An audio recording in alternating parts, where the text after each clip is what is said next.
Hi everyone, and welcome to Ready, Set, Research. Part 1, Getting Started. The research paper has been assigned. There are some important questions you need to ask, such as, what is my topic? What kind of research paper do I have to write? What is the point I want to make about this topic? What sources am I required to use? What documentation format do I have to use?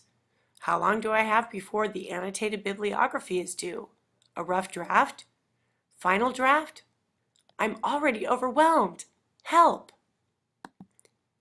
Now enjoy this handy-dandy movie. Hope you enjoyed the movie. So now you have to ask yourself, what kind of research paper do I have to write? Argument or persuasive?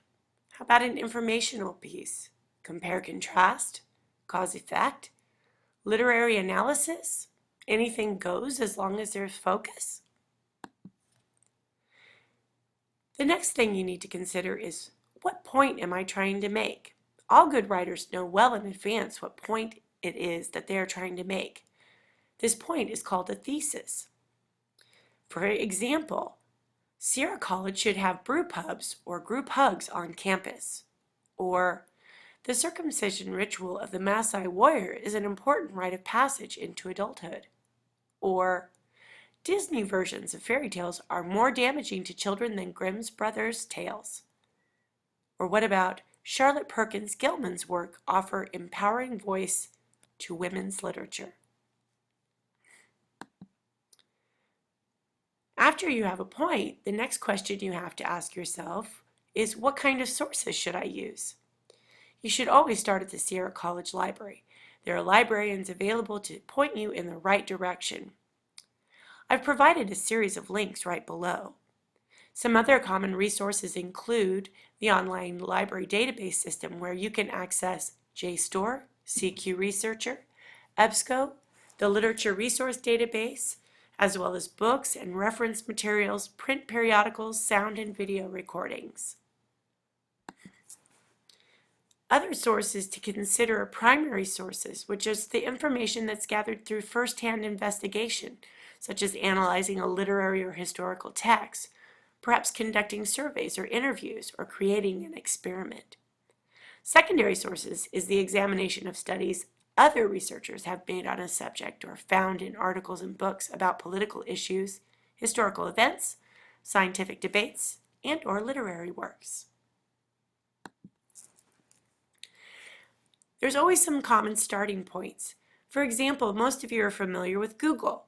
Google Scholar is an excellent place to start to find peer-reviewed articles, links to books, and other credible resources. However, it's important to note that not all of the found works may be fully available or free. There's also www.lii.org. This is a librarian-monitored database with access to multiple peer-reviewed access materials. And keep in mind, Wikipedia is not a credible or potential source for academic research papers. Once you have your resources, now it's time to consider how you would organize those resources in your paper itself. There are a variety of style manuals for research documentation. MLA, which stands for Modern Language Association, used for English and the humanities. APA, which is American Psychological Association, which is used in psychology and social sciences. Chicago is used in history and some humanities. CSE is for biology and other sciences. After you've got it all figured out, you've got your thesis, you have your resources, now it's time to consider writing.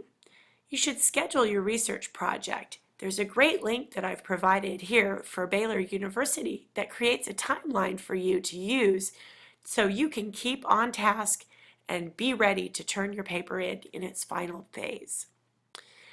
In research, the first phase is to attend a student success workshop, or you can decide the topic and research question you plan to answer, consult with a professor and librarians and reference works. You should also take a tour of the library in person and or online. Gather all your research materials in a binder, and then read your sources very carefully, create bibliographic cards, and compile a working annotated bibliography. Phase 2 should take about 1 week. This is where you're fine-tuning your thesis statement for your paper, drafting an outline, and planning an organization of the paper. You should write your first draft with the incorporation of in-text citations. Bring this draft to Ready Set Research Student Success workshops or visit the Writing Center. Schedule a conference with your instructor. Phase 3 should take anywhere from 1 week to 2 weeks. This is when you will write second, third, or fourth draft. How many it takes depends on the assignment, but all papers should go through at least a series of drafts. Try to create a peer review workshop. Visit the Writing Center again. Revise your draft one more final time. Edit and create a works cited page. Edit again. And then you should be ready to submit your final paper and celebrate your careful and educated hard work. Just a couple of reminders. There are some common pitfalls when conducting research for a research paper. Writing the paper when you are starting the research. This is a real big danger. Also, not keeping careful track of where your resources are coming, not printing out your online sources when you find them, missing to take careful notes in an organized manner, not documenting your sources of information and material you took word for word from someone else, and the major pitfall, waiting until the last minute. Don't do it.